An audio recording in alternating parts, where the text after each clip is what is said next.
po, good evening. So, eto po, ang pinaka-nagustuhan ko po dito sa Ubuntu ay yung mga yung pagiging po, hindi magulo or organized lahat. Like this one. Sa experience ko, medyo magulo sa una. Gawa ng first time kong magagamit itong Ubuntu.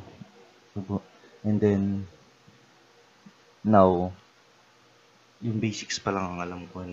And lahat ng familiar with Windows, familiar sa mga ng Windows, ayun pa lang yung kaya kong gamitin. Like, yeah, here, mga default application ng OS na to.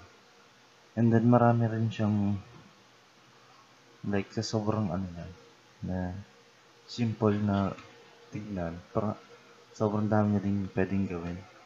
Like sa security, sobrang ganda ng security niya. Parang ang robust ng security niya.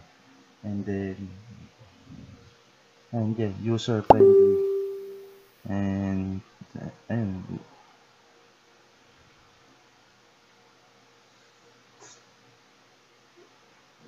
And may sarili din siyang apps nito. Para lang siyang OS sa cellphone. But not, parang hindi siya sa yeah, parang OS lang sa cellphone. And then, maraming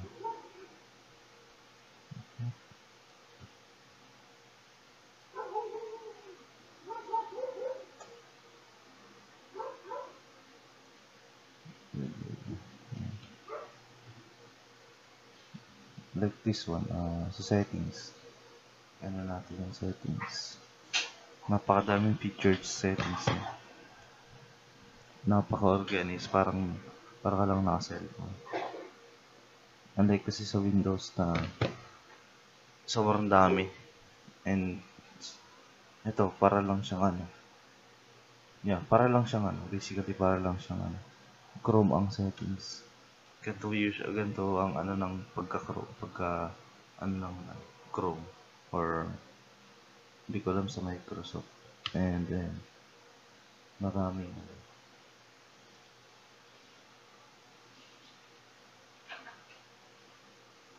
ayun, that's it. Ay, ang pinakagusto ko ay pagiging organized sa lahat. Ayun, napakaganda naman. Pagkapili ng icon designs. Napaka minimal font. That's it. Thank you.